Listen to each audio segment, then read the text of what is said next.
Hey, Catalyst community. We just finished an interview with Dr. Chris Winter. He's a neurologist and a specialist in sleep medicine, the author of 2 best-selling books on the subject. And this thing was so fascinating and frankly, a lot of fun as well. You are going to love this interview. As always, it's an advanced version of an episode that will hit the Catalyst Health, Wellness, Performance Coaching podcast in the next few weeks. But we want to get this out to you early if you're a subscriber here on the YouTube coaching channel. So enjoy the interview. I know you're going to get a ton out of it. And let's go be a catalyst. Dr. Chris Winter, we've been working on this a long time. Thank you for joining us today. I'm excited about it. Thank you for your patience. I'm excited to be here. So the power of sleep, I'll tell you, it never ceases to amaze me. The difference between even a moderate sleep and a good sleep, it's like you feel like a superhero of some sort. Why is it so ridiculously impactful? This is not a marginal thing. This is huge stuff. Well, why is that? I think it's just because sleep is such a dynamic process that's ingrained in everything we do. It's kind of like breathing, eating. It's really in that tier of things that it's not really optional. It's sort of the difference, like you said, of surviving on bread and water or thriving with, top shelf nutritional things that you put into your body. Yeah. And the window that we have as humans about what sleep does for us is very limited. And, one of the most common things people say in my clinic is, I just can't shut my mind off at night. Right.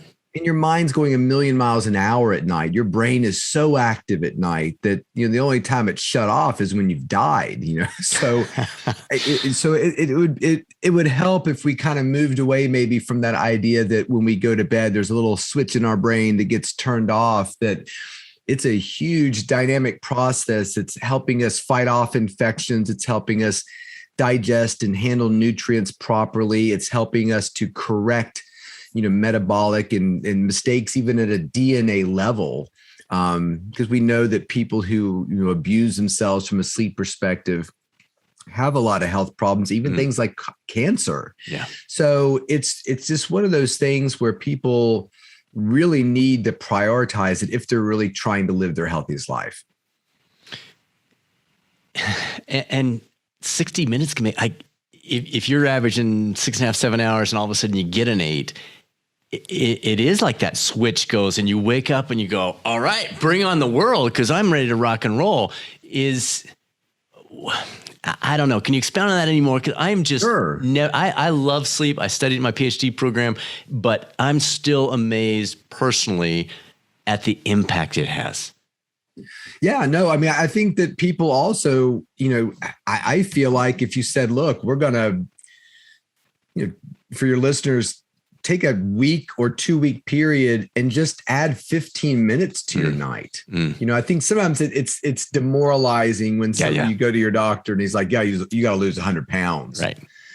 You're like, oof, so That ain't gonna happen. start with 5. And then after you've lost those 5 pounds, we'll move on to the next 5, so to me, sleep's kind of like that. If somebody's really busy, and the problem is sometimes sleep and success are at sort of at odds with each other. I just got back from LA doing some filming, and I was we were in this RV going from Phoenix to LA, and I was in this RV with all this crew, and we were all sitting around at the end of the day and just talking about their sleep habits, which was fascinating because this whole production is about people who sleep in unusual circumstances. Well, I thought the crew was an episode in of themselves. And, this one guy was saying he and his wife, do a little TV watching. She goes to bed and then he starts editing, and he says, this is a time where I've got to myself, nobody's calling me. And, it's interesting because that kind of work ethic, you said your son's in medical school. I remember looking around medical school thinking there's a lot of hardcore people here who can easily go all night without sleep and still put needles in people's necks the next day successfully. Like, it was a little scary and kind of terrifying looking back on it. But in the moment, you're kind of like, wow. And so, I think that circumstance of we reward the negative behaviors. I'm sure that guy got the job as producer because, man, give it to Keith. Right. I'm making up his name. Give it to Keith, and Keith will get all the edits of the 100 hours of filming done the next day. Yeah. But if you give it to Brad, it'll take him a week. Well, Brad's probably trying to get some sleep and live a life that goes beyond the age of 58. Right. So it's tough. So I always tell people, forget being optimal, figure out where you are and just move it a little bit and make that your new norm. And maybe in 6 months, I'll check in with you later. And it was funny. We were talking, the thing we were filming was we were embedded with a musical group of all crazy things. And at the end of it, we were saying goodbye to the group, and the lead singer went over and gave me a fist bump. And he went 15 minutes, which I thought was great because it wasn't like heroin. It was 15 minutes, which I thought was great for this guy in leather pants to be saying to me. So it'll be interesting, check back in and find out. But, I think I made a pretty decent case for that. But it's hard for a lot of people in a lot of different places to find that 15 minutes. But to your point, it's huge. Yeah. It really is. Yeah. We did like a promotional thing one time with some Fitbit. It wasn't Fitbit, but something like that. It was Withings, I think. And they had a thing where they wanted you to send in your data that showed that you got 8 hours of sleep 7 straight nights. So it was kind of like a game. Yeah. I remember telling my wife, we got to go to bed now because I got to get 8 hours because I'm like part of this promotion. I don't want to be like poor. Man, I felt great. And you're like, man, I feel great. Back to getting 6 hours. Exactly. Back to performing. Yeah. Back to performing. That's Love right. We talk a lot about better than yesterday here. So that fits right in. It's not optimal. Ooh. We're looking that way, but better than yesterday. It's a starting point. Yeah, so I love the 15-minute thing. That's a great mentality. Yeah. I love that. I told my kids they can put it on my gravestone, and they're like, well, I don't know. I don't know, Dad. That's the one day maybe it didn't work out. All right. So what are some of the most common misconceptions about sleep people have that you've encountered in your journey? You talk to everyone, you get all the questions. What are the misconceptions where people think this and you're going, no? I think everybody needs 8 is probably the most common. Yeah. I think 8's a great target. But if you constantly find that you're kind of going to bed at 10, alarm clock set for 6, and it always takes you an hour to fall asleep, if you're okay with sitting there an hour before you go to bed, I'm okay with it. I like being in bed awake. I think it's kind of a lovely situation to be in. But if it's frustrating to you, maybe your brain is telling you 7 is better for you. And that's okay. So we are in a world of, it's not misinformation, but it is this sort of, we push out a lot of information about average. 8 hours is what the average person needs. If you look at that little bell curve, 8 is probably right there in the middle, but that's a bell curve. Sure. By definition, there's people on these wings here, and those people sometimes get a little bit harmed by that 8-hour message. So if you're a 7-hour guy, your partner's an 8-hour gal, and you want to go to bed and get your 8 hours, and you're always sitting there and you're frustrated because she goes to sleep right away. It does. And now all of a sudden the media is telling you you're going to die now because you're not sleeping like she is. And it's kind of like now you're going to bed with death on your mind. I got to fall asleep quickly or I'm not going to make it to see the Dune movie when it comes out soon. I want to see that. So anyway, I think that's a big one. I think another one that's important is the idea that people can't sleep. That phrase is everywhere. In fact, I collect articles that have it in their title. And I've got a great series of like Forbes, why 60 million Americans can't sleep, NPR, 70 million Americans can't sleep. Are you one of them? And then there was something else. It was like, there are 80 million Americans that are not sleeping. And here's why. So I love the idea that over a 6-month period, we keep adding 10 million zombie army people to walking around not unable to sleep. And there's no such thing as an inability to sleep. Now, you may not be sleeping well or enough or in a way that's, optimal for you, but this idea that you can't sleep, or the bigger one is, well, I don't want to take this pill, doc, but if I don't, I won't sleep. Well, that's not true at all. you couldn't not sleep if you tried. And I feel like if that message got out there, like it may not be perfect, but you're going to sleep. Let's get rid of that idea that, the Michael Jackson can't sleep, so we'll send people to give him propofol at night. And, it's just a bad and not truthful pathway to follow, So I think that's a big one. And probably the last one is that just because you can do it doesn't mean you're good. So there's a lot of people, and this is, you probably see it in your world and talk to your son about this sometime. You're the trauma surgeon who's like, comes out of the call room after 30 minutes of sleep over the last 36 hours. Like, all right, let's go take somebody's spleen out. And you're like, whoa, wait a minute, man. You have not slept since 2 days ago lunchtime, and we're gonna what? So, oh no, I'm good. I got 30 minutes, man. I'm ready to rock and roll here. And there's this crazy mentality. And what I love is if you kind of divide people into 4 groups, you across the top is sort of they've slept well, or they truly haven't slept well. But then there's a vertical axis of think they sleep well, think they slept poorly. And so the trauma surgeon, such a great example of not sleeping well, thinks they sleep great. And then there's people who sleep perfectly well, but are really upset about their sleep. And then there's people who their thoughts about their sleep and their actual sleep are pretty congruent. Like, I didn't sleep well last night because of my travel and, whatever. So anyway, there's some really interesting combinations of people out there. And those people kind of terrify me. All right. I just got driven back from a lecture last night. So I flew from LA to Philly, got driven up to a place about 2 hours away, gave a lecture, and then a driver drove me back last night. And so I'm like trying to politely interrogate him. So how's your sleep? And when did you last get it? And for how long? And so anyway, but no, he was a pro. I was thinking about that too, that the band's bus driver. Yeah. Like they pull into the city, he goes right to the hotel room, and then they go sound check and do their thing. And then they're coming off the stage ready to go to bed. And he wakes up from his Marriott and walks into the bus and drives it to the next city. That's a lot of pressure, man. Wow. Well, let's talk about one of those quadrants. So you mentioned one of them is they think they slept poorly. I'm guessing that caught my attention for sure, because I probably am in that camp sometimes. We probably have a lot of people in health and wellness listening to this saying, wait, what? Maybe I'm okay. Walk us through that quadrant and maybe what that looks like. The causes are probably an overfocus on health and wellness performance potentially, and they've heard some things on sleep. They've read a book. And calls it, yeah. Say that again. I was over you. There are a lot of people and we see a lot of people in our clinic, and that phenotype is sort of the slightly anxious or type A, successful, detail-oriented, lots of traits that make somebody very successful in their life.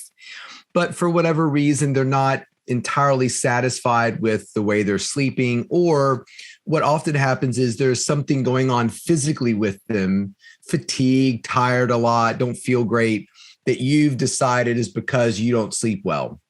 So you buy the device and you put a little bit of pressure on yourself. Hi, I'm not feeling so great lately, so I really got to get to bed and get some sleep. And you get in bed and you're awake for a while and you're not falling asleep quickly. So that starts to stir in your mind. So, when you look at sort of that insomnia model, those are definitely often people who on the spectrum of awful sleep, amazing sleep, feel like they're here, but they're actually here.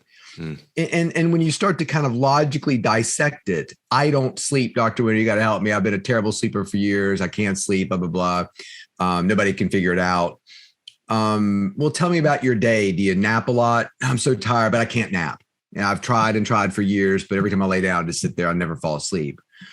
Do you think that an individual who stretches out on a couch in the afternoon for years and can't fall asleep would be a way that somebody who is excessively sleepy or sleep deprived would behave? It's like, I'm starving, but I can't find anything to eat in this cafeteria. Like, that doesn't make any sense. You know what I mean? Like, so that's a great idea of the belief of, hey, it looks like you're doing something that's making you unable to sleep during an Orioles game. Like anybody can fall asleep watching an Orioles game. Like, come on, give me a break. So it's a lot of times it's dissecting that, and it's people who've put an over focus on their sleep. We talk about the difference between somebody who has a sleepless night and somebody who has insomnia is the interpretation. If I get into bed at night and it takes me 2 hours to fall asleep, I genuinely don't care. I'll either just sit there and meditate, think about something I'm working on, and how I'm going to apologize to Brad for, bailing on his podcast after trying to, Brad, just so a listener, viewer, Brad is the nicest guy and it is exactly as he portrays himself. Like, I'm just kidding. And clearly well slept because he's got the patience of a saint. But anyway, so I think that those things are really important. And a lot of times deconstructing that can really give somebody a more accurate view of their sleep, because as anxiety starts to creep into the process of sleep, a lot of things break down, including how we register the sleep, which I find fascinating. Asking a patient who I know how much they slept, like after a sleep study, how much did you sleep? And people who struggle with that box of good sleeper, but think they aren't, often dramatically underestimate their sleep, which is why these things are wonderful. For the first time, the consumer can actually get a bit more of an objective look versus their partner saying, why do you keep telling people at dinner parties you never sleep? Because every time I wake up and go to the bathroom, you're asleep. Oh, no, I'm not. I'm just resting there with my eyes closed, or whatever your excuse is. And then these things are great because you wake up and think you slept an hour. The ring or the watch says, no, you slept 5.5, which helps people get out from under that first myth we were talking about of I can't sleep. Okay, well, 5.5 hours may not be perfect, but you are sleeping. So let's start and build from there. Okay, so 2 follow-ups on that. One, the devices. Are they really that good? It seems like they're still dependent upon how much I'm moving in bed. And so if you are still, it thinks you're asleep. What's your experience? Are there a couple, I know you're not sponsored by anybody here, but are there a couple that you say, this one, we're seeing some good data? I think they all have something to give. I'm working on an article right now for Psychology Today. I do a blog on there infrequently. But I thought a really fun idea would be, I'm wearing a ring, I'm wearing a Withings watch, I've got a pad underneath my mattress, and then my bed itself tracks my sleep. So I was going to write an article about, okay, over the last month, how do these things sort of line up?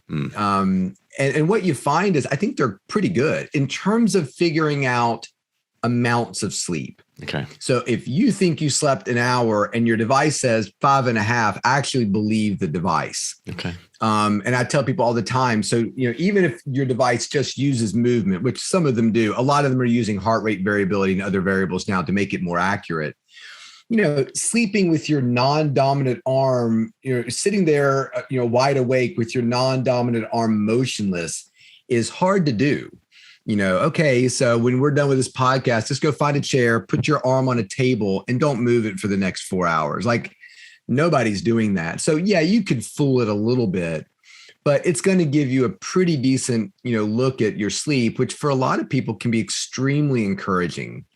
They feel like, I'm not sleeping. I had a guy who said he was in Germany and didn't sleep at all the time he was there for 6 months. And I said, what do you mean by that? He's like, I didn't sleep. I was just awake the whole time. So you think you were awake for 6 months? And he did. I mean, you're trying to keep your doctor right, face. No, really? I see the world record for sleep deprivation is 11 days. And it was a sham, according to Dr. DeMint. He said he was constantly having these little micro sleeps and whatnot. But that was really, I can say it. And for some people, the experts saying, well, that's not possible is helpful. Sometimes it's not. Sometimes it's like, well, you weren't there. Germany at that time was tough and I was really struggling. I get you were struggling, but you were sleeping, and we may agree or disagree. But sometimes these things can be really reassuring to people. Like, wow, I think that between what my partner's telling me and what that sleep doctor in Virginia said and what my wife is saying, maybe I am sleeping. And now you kind of ratchet down the anxiety of, okay, thank God I am sleeping. Okay, now we can and so that way, and so for a lot of times those things can be really, but to your point, you made a point earlier where you talked about people paying too much attention to them. and it becoming a source of performance anxiety. That can help too. That can happen too. Sure. All right. But You made another comment overall if you're using it for the right reason. Right. Okay. You made another comment earlier that I was like, wait a minute. We got to come back to that. You said, I love being in bed awake. And I'm thinking, dude, tell me your secret. Like, I'm laying there and the thoughts going through my head are, I've got so much to do today. This is, if I'm laying here for an hour, I could be up doing something else. This is not working. I'm going to need to try to grab a little bit of a nap to make up for this. Like, and you're saying, I'm good. And you're the expert. So walk us through that thought, because maybe this can help a lot of us. I think that's the secret to sleep, really, is not fearing being awake. Like right now, you and I are awake, and this is fun. This is great. Like I have no anxiety about this whatsoever. Why suddenly does being awake in your bed create so much angst? I did like an academic lecture on insomnia one time for a bunch of doctors, and it was kind of one of those free for alls. Do whatever you want. We just want you to come and talk to our doctors about insomnia. Nice. So I actually, the whole framework of the lecture was based upon the 1-star Amazon reviews I got of my first book, which are just, not to make fun of them. It was more instructive. Like I appreciate those reviews. I really do. Yeah. They are a powerhouse of insomnia thinking. This guy has no idea what it means to be a tortured insomnia patient. This book is trash. It's just like, it is a living nightmare that clearly this doctor has no experience with. It's just, and you're thinking, if you took away the context and read it to somebody, you would think, oh, clearly this guy's been abducted and is in a hole somewhere, naked, chained to a wall. Like, you'd be like, if I said, no, he's in his own bedroom, it's 65 degrees, there's food in the pantry, he's next to the person he loves, he's got 3 TVs in his house, that's the tortured nightmare. He's just awake. And that thinking is extremely powerful, the way we interpret these things. So I tell people all the time, that rule, going back to myths, I hate that rule of get in bed, and if you're still awake 15 minutes, get up and go do something else. Yeah. There's nothing wrong with that. So in your case, what you just said, if you're thinking, I got a million things to do, I'm sitting here, I'm not falling asleep, then go do a few things. That's fine.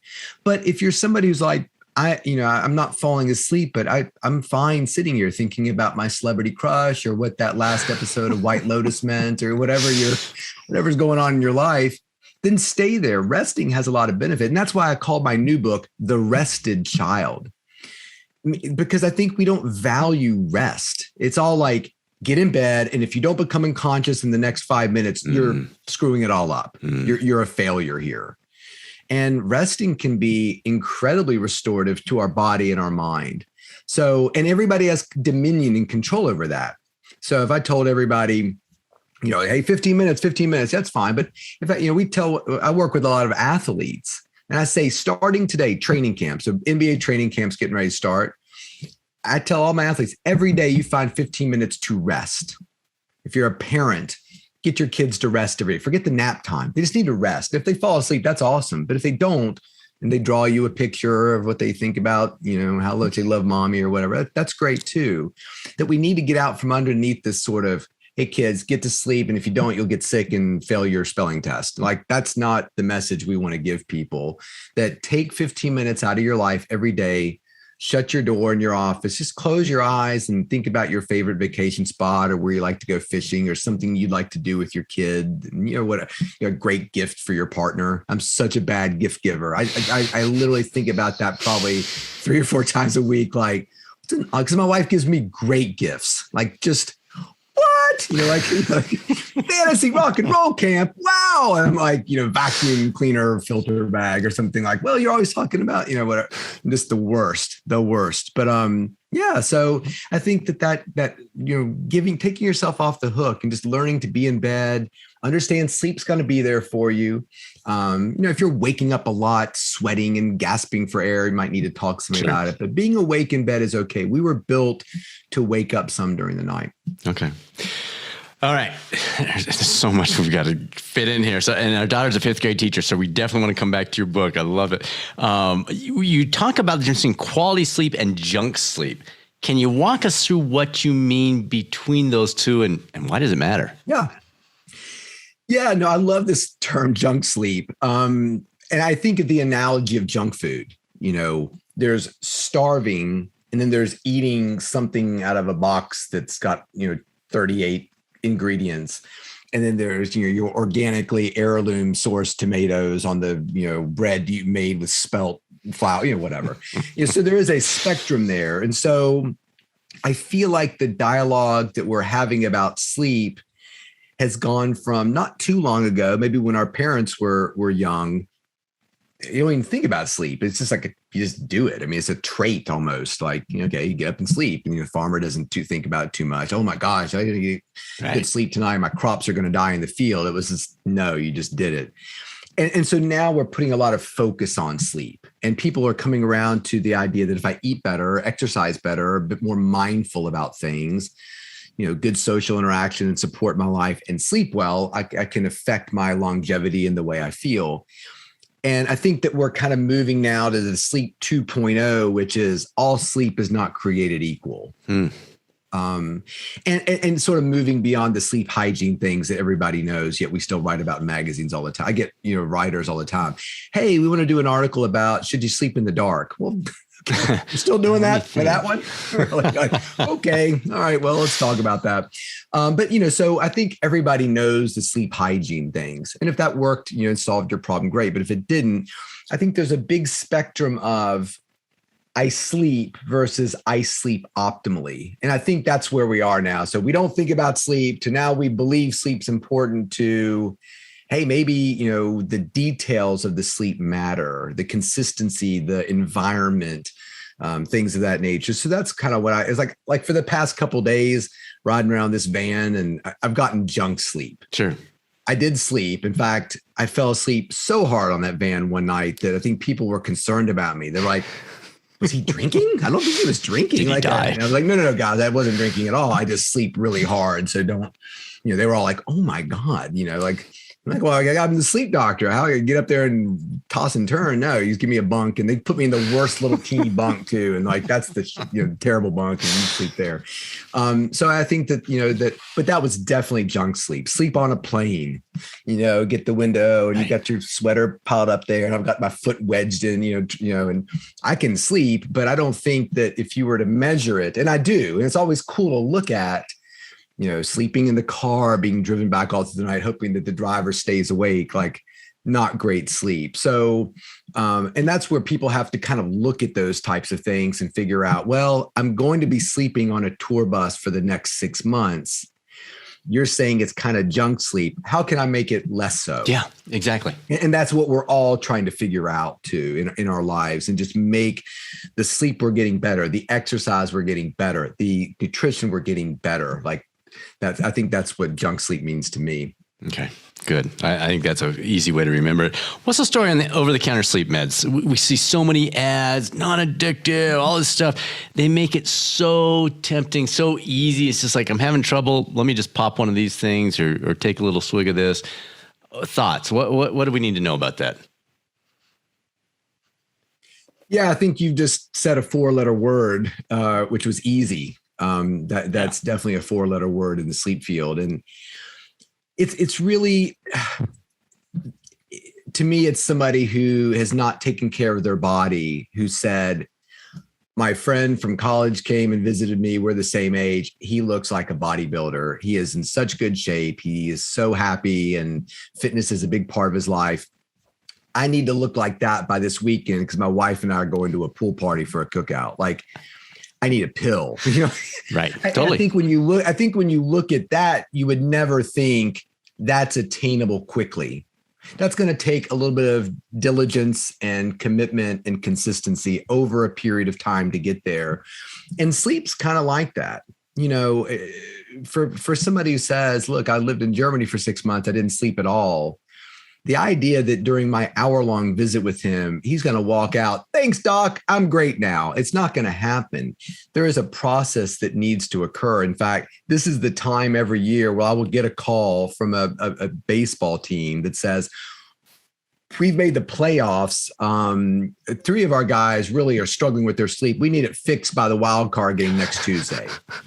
To me, the analogy I told one time, I was like, you know what you're asking me? You've basically have called me and said that your city's run out of water and you need me to construct and build a reservoir at the local river so that we can get your town water. I'm like, I can do it, but I can't do it by Tuesday. So you waited a little too long there. So, I think that those pills are attractive, and these things are built upon fear. It's like sleeping pills and test prep courses.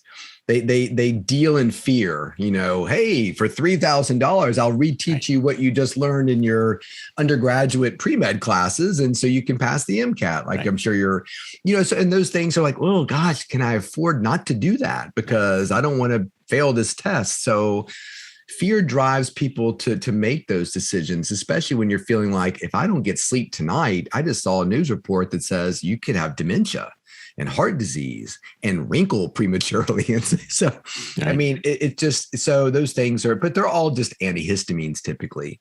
And we know that those things are not particularly effective, nor they can be dangerous. And there's some linkages in research that says, chronic antihistamine use is linked to dementia itself.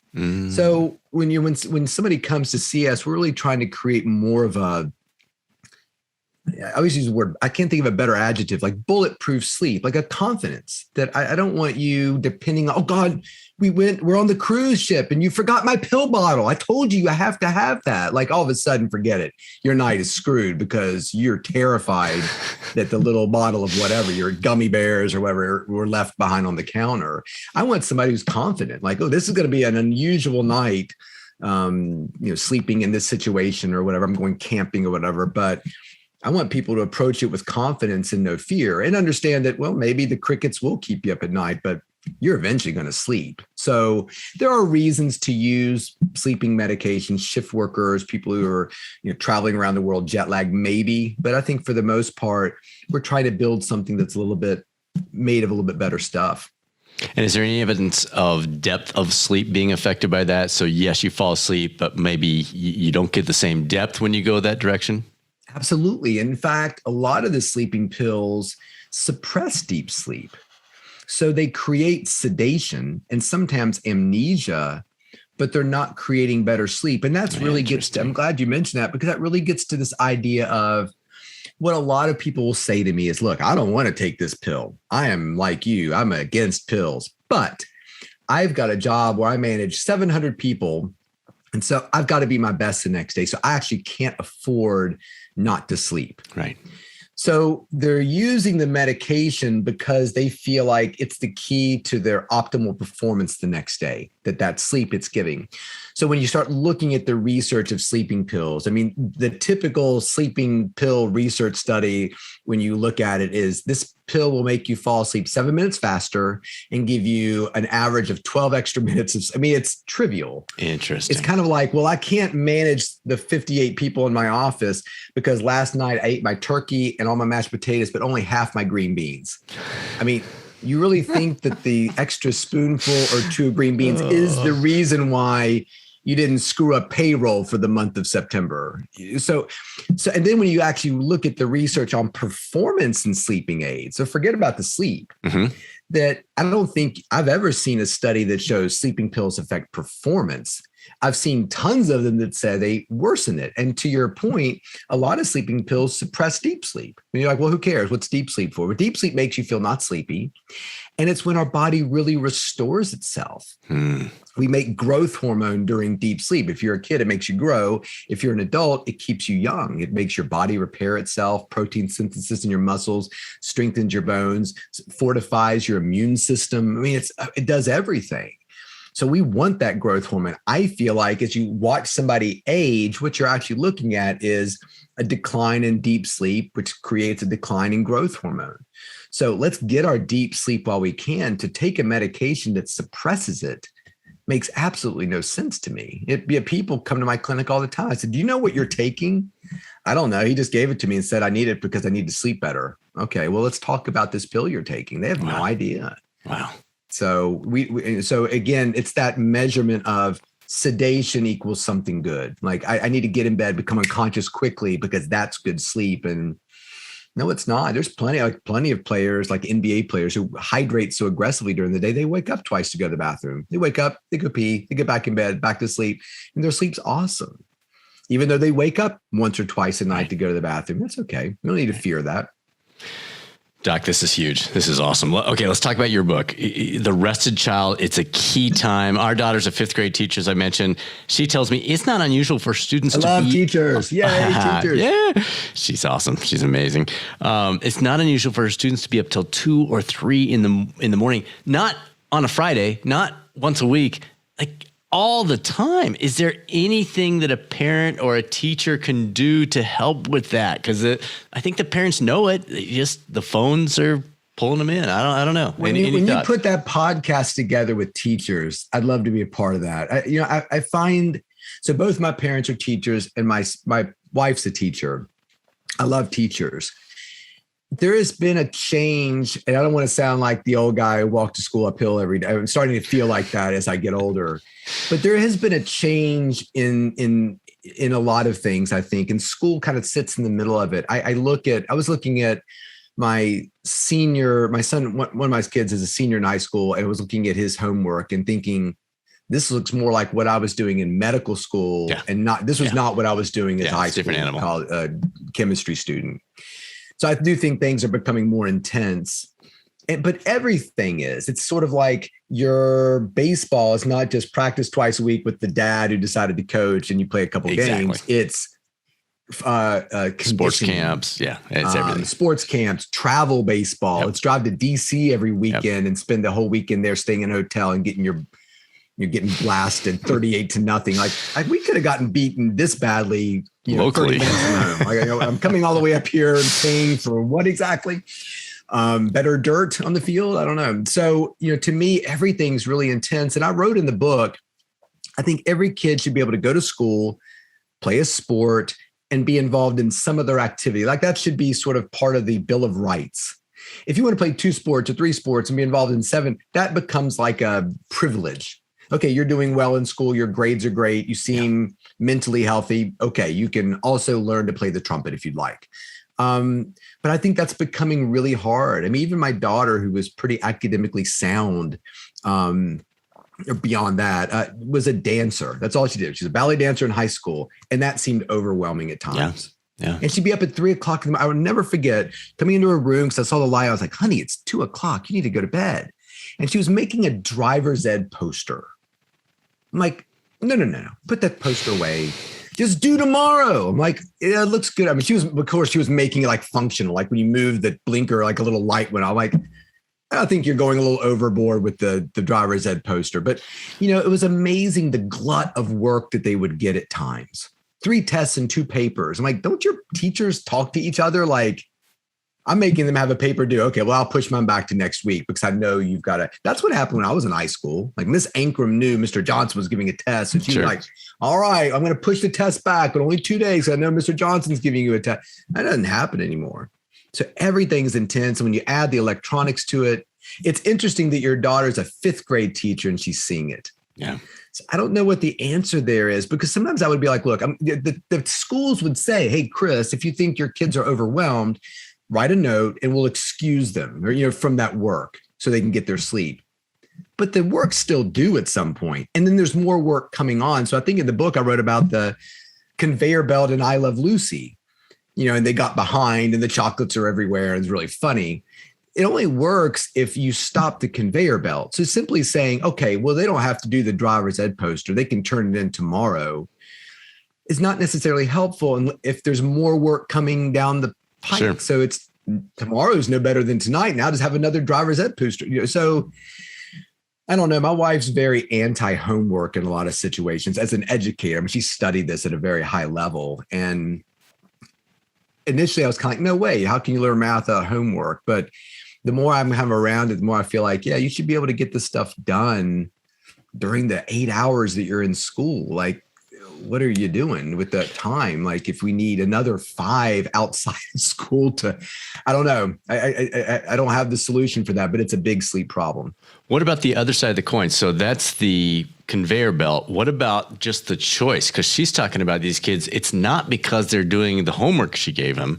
It's not because they have sports. It's because they're just hanging out. They got TikTok rolling. They're on their YouTube channel. They are like, oh, mom and dad don't know. It was like you and I might have read a book in bed and had the flashlight. They have the flashlight built into this little device that they could. Yeah. So anything you've seen be helpful, even on a marginal level for either teachers or parents. And I think that's what we're looking for, incremental gains here. Yeah, exactly. Because if the pandemic has done anything, it has taken that final step of let's fully integrate your child's computer with school to the point where when I walk up the steps, I'm sure my kid just hits a button and goes from shooting people and taking their belongings to parabolic math or whatever they're working on. So, hey, Dad, I've just been working on parabolic math. Nothing to see here. Way to go, son. So one of the things I think is helpful is electronics and computers sleep in the kitchen. So you want to check your phone or, update your TikTok dance or whatever, you can do it, but you need to come out of your bedroom, come downstairs and do it in front of everybody. I mean, when we were growing up, we had a 30-ton television that sat in the middle of the living room, and we had our video game hooked up to it. And when my dad got upset with us, he would just take the cord. That was it. There was no way around Bill Winter taking the power cord to the Nintendo, so that way. And then you were also doing it in front of people. You know what I'm saying? So like you get the comments, this looks like a big waste of time. Like I remember your parents saying that when you're playing Mario, but there was no deviant kind of situation going on because that TV, everybody could see it. They're not up. I wasn't in my room doing it like a little, and so I think it's really difficult now to sort of pull those things apart. They've kind of fused now. And you can say, well, I'm just going to take your kid's phone away. Well, now he can't communicate with his club that he runs at school. All of his assignments go through there. It's just, it becomes more difficult. It's like, I'm taking away your left arm. I mean, it's, they need it for other things now. It's not purely entertainment, even though that toggle between schoolwork and important things and entertainment is a constant. So to me, having that at least separated from the bedroom, I think makes a lot of sense. We've tried like the parental devices and things, but the only one that I ever see that really works is when you literally shut the Wi-Fi off in your house. You know what I mean? Like it's like the power grid goes down. Right. So it's now, because I always feel like the security and all that stuff, kids get around it. Right. They're so smart about this stuff. Like there's something they get it more than we do. Downloaded from YouTube. Hey, you want to get around the parental controls on your thing? Here's what you do. Like, and the little tutorial walks you right through it. So I think the only way you can do it is to shut it all down. But we had this rule that you plug in phones and my son just made a fake phone out of a piece of wood and stuck it in an iPhone case. And every night it's like, here it is, Dad. Right here. And you put it in there and you're like, great. And then one night the power went out and came back on. And I noticed all the phones except his lit up. I'm like, oh, I guess this isn't charging. So I walked over, not even a phone. My word. Anyway, So, and he's up there, watching cats play piano or whatever. Exactly. I'm good. 3 o'clock in the morning. But these are addictive. I mean, I'm a neurologist. I mean, we deal in neurotransmitters, and make no mistake, we're all addicted to them, and kids especially. And if they could smash it up and snort it, they would. I mean, it's just. Even the games, like if you think back to the games we played, they were hard. Like you'd go in, you put the quarter in the Donkey Kong machine, and 20 seconds later, your game was over. Like it was terrible. Like this is so hard to even get past the first level. Now the games are so easy. They give you all this kind of positive feedback. Hey, you've gone a 3-day streak of playing our game. If you go 7 days, we give you a little star. And you're like, who cares? But I need the star. The star. I need the star. I got a streak. My kids can be like really sick. They're like, Dad, I need you to text, keep my Snapchat. Keep the Snapchat streak. Please promise me you'll do this for me. Like, yes, son, I will. I'm here for you. Exactly. I mean, it's really important to them. And it's just kind of like click, they take pictures of their forehead and then send it to their buddy just so this streak is alive. And right. I mean, these people are very smart who create these games. And so your daughter is definitely outmatched there a little bit. Yeah. All right. I'm watching the clock. I don't want to take too much more of your time. I got a couple more for you. Insomnia tricks. You've talked a little bit about some things, how to approach it, how to think it through. there's a bunch of these hacks, and I hate that word, on the internet. Are there a few foundational approaches for people that feel like, you know what, I really am struggling with that. I know I'm awake. My device tells me I'm awake. Any guidance you can give those folks? Yeah, I mean, I think that one thing, if you're using a device, what's to me is a helpful thing is, let's take the upcoming month of October. You make sure your little device is charged. And I like this one because it'll last a month on one charge. The problem with some devices are they need to be charged every day. So your data is kind of sporadic. Or I love like a device that goes underneath your bed. So you don't even have to worry about wearing something as long as you're in your bed, it's measuring you. So you take the month of October or the first 2 weeks of October and just forget about it. And then at the end of those 2 weeks or whatever that time period is, answer the question, how much sleep did I average over this 14-day period? And you'll get a number, let's call it 7. Now ask the question, what is your typical bedtime and wake time? And for a lot of people who struggle with sleep, I find that this is their time in bed, and this is how much they're averaging their sleep. And so what I often say is people are not looking for sleep. Like I can't sleep. You got to help me sleep. That's not the problem. They're looking for sleep that's predictable. You know, they like things in order. Okay, I want my coffee in the morning, and then I do my emails, and then I check in with HR, and then we have 3 meetings. They're like, they live a structured life, which is great. But their structure for their sleep is not congruent with how much they need. So if this is how much you need, and then this bigger amount is how much you're spending in time in bed, you're already setting yourself up for inefficiency. And that's where you ask the question. If somebody says to me, hey, Chris, it takes me 2 hours to fall asleep every night, my first question is, how do you feel about that? If the answer is, oh, I love it, then I don't see any problem with that. If it's, oh, it drives me crazy, it's a living nightmare, it fries my brains, as one person told me. Okay, well, maybe it might be better, instead of going to bed at 9, going to bed closer to 11. And it's amazing how many patients over the years have said, I've never thought about that, or that me blessing them and saying, you may go to bed at 11 o'clock instead of 9 o'clock, and you'll still live to be, a healthy life, is really freeing to them, because they really felt like 9 to 7 was optimal because it was optimal for their mother or optimal for their partner.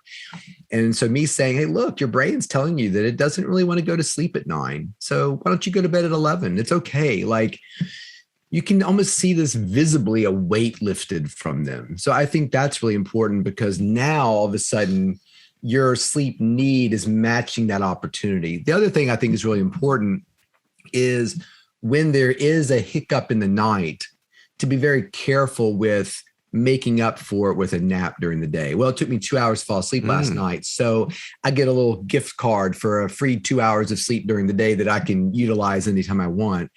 The conversation you really want to have with your brain is, I'm going to keep my end of the bargain, which is I'm going to allot 7 or 8 hours for you every night to sleep. Now, use it or don't use it, I don't care, but that's what you're going to get. In fact, this is the conversation I have with my kids when they were very young. You can go to bed whenever you want to. I don't really care. Just be in your room, be quiet, no screens, no blocks of wood. But I'm going to wake you up every day at this time with a smile, nicely. It's not punitive. It's just, this is our schedule. Welcome to the Naval Academy. That kind of. So, but what happens is people will have a difficult night, and then they take a 2-hour nap, and then they struggle to fall asleep that next night because they just woke up from their 2-hour nap. Now, the exception to me is if you can nap and it doesn't interfere with your ability to sleep, and you like a little 30-minute refresher, then that's fine. Keeping that on a schedule is good. The other thing is when it's through no fault of your own. Like last night, I should have gotten in closer to 1. I got in at 4. That wasn't my fault. It's because of the car, there was a problem with getting it ordered. So in that situation, if I wanted to take a nap today, I think that's justified. I would have slept, but somebody prevented me from it. The flight, the friend in a crisis kept me up. My kids were sick and I was dealing with that. So I think that, what I always tell people is figure out how much sleep you need, make that and multiply it by 7. So if you're a 7-hour guy, 7 hours, that's 49 hours a week. So your job is to get 49 hours a week. So if Tuesday night, your friend from college calls and says, I'm going through a divorce, and you're up pretty late talking to him and, trying to comfort him and be a good friend, but you only get 5 hours that night.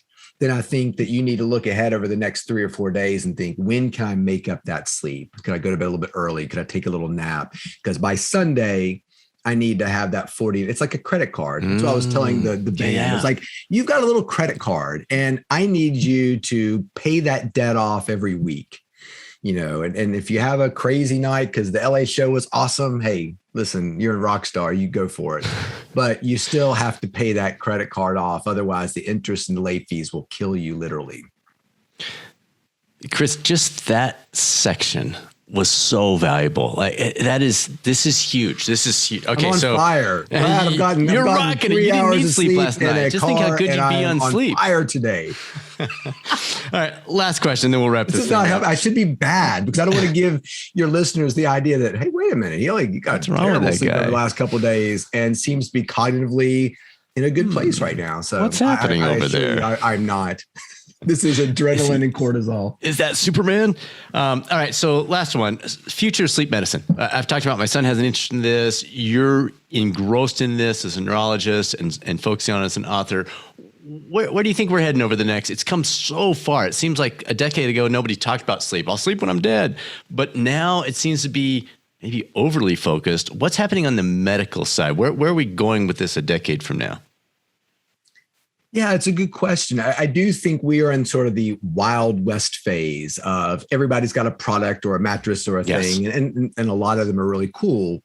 I think over the next few years, that will get pruned a little bit in the sense that we'll find out the devices and the technology that really works. Sure. And I think people will get much better sources of information. I work with sleep.com, and we're really trying to create a portal of excellent sleep information for people that's not being, manipulated by commercial interests and things of that nature, and really trying to tell a more elevated story about sleep. I do think that we're seeing this weird collision of wearables on the consumer side and then the medical technology, like if you had a sleep study, where the wearables are starting to rival the sleep studies. So in other words, in 5 or 10 years, I think that device that you're wearing, or is when I saw built into your glasses. So it's actually measuring brain activity because it's touching your, that we're going to come to a place where that information we're getting from what you bought on Amazon is as good, if not better, than what you get in a sleep study. And it's already kind of better because you were getting this longitudinal look at you versus that one night 6 months ago, you slept in a sleep center in a weird place. And it was a weird place, and you were kind of creeped out by the camera above your head, and you didn't think it was a great night, and it probably wasn't. So I think that we're going to get we're getting more information. And the problem we've had with technology in the past was, hey, Brad, you got 22% REM sleep, 17% deep sleep, and your sleep efficiency was 83. And you're like, okay, what does that mean? Yeah, exactly. So I think that meaning is starting to get injected in a lot of these things a lot more, and maybe even beyond meaning. What do I do about this? Like, is this good? Like, should I be changing what I drink? Is this too much coffee? I don't really understand what this means. I think the meaning and the coaching is starting to develop a little bit more too. I mean, even something as simple as my bed sends me a text and says, it's time to go to bed. That's really helpful to me. I'm like engrossed in something and rescheduling with Brad or whatever. And I'm like, oh, okay, it is. Oh, wow, it's time for bed. Because if I hadn't gotten that text, I would have charged right through and been like, oh my gosh, it's already 1 o'clock. Okay, I just lost track of time. So now if I stay up, I'm making a choice to be unhealthy rather than it kind of slipped my mind. I see in the future, what I would love is getting a text and then the TV goes off, my laptop goes off, and everything in the living room shuts down. Now I have 30 seconds, but I don't think that I would. I think if everything shut down, I'd be like, all right, I'm going to bed because it's too much hassle to me to go around and turn lights on and get the cable box turned back on again. So I think that the future, there'll be a smarter home where after dinner, the temperature is dropping automatically via the thermostat. The light, the blue-green light in your light bulbs is diminishing, even though you can't tell it by looking at it with your naked eye. the bedroom is cooler. It's more, your partner has their own zone and you have your own zone. So I think that more integrated household leading you to better sleep will be there, and kind of coaching you the next morning. Hey, this is what happened. Like even my device kind of picks up when I'm not exercising. Hey, you haven't gone on your run in a while. Maybe today you should. So I'm not dependent on my wife saying, you're really irritable, go run. Get the dog, go run. Like, go get on it. So I think that's what's coming. I think it's all very exciting. And it's exciting because people are excited about it. This all wouldn't be happening if we weren't excited about sleep. And it's fun to be a part of that, actually. Chris, this is so good. So I found you through Twitter. You're a great follow on Twitter. We'll have links to your books. For people that want to follow, they're thinking, man, this guy's so interesting. He's got so much good stuff. Where's the best way to keep track of it? You want to throw out your Twitter? You got other sites? You can reserve the judgment on that until you followed me for a little while. You may or may not find but sleep is interesting intrinsically, even if I'm not. So I'm on Twitter and Instagram as Dr. Chris Winter. So it's at DrChrisWinter.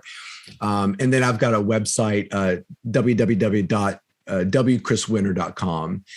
My books are on Amazon, Kindle, Audible. The Sleep Solution was my first one, and then The Rested Child is the second one. Appreciate the support. Love to get feedback from people, even if this is terrible and it's not, when somebody said not even fit to recycle, which I thought was that's a strong statement. Like, what do you do with it if it's not fit to recycle? Bury it in a mason jar or something. It's like, wow, okay. But that's okay. Like, criticism is good. I don't like just to hear the positives. As I told people, and I told my publisher, I said, this book, my first book, I said, I think it's going to average 2.5 stars on Amazon.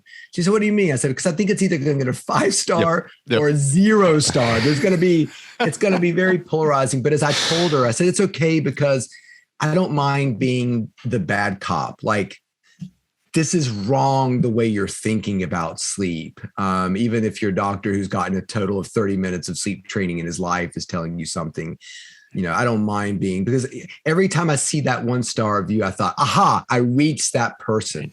Right. And I put a little viral thought in their head that is upsetting at first, but maybe over time they go back to their primary care doctor. This guy says that I do sleep and I don't sleep without this Ambien, right?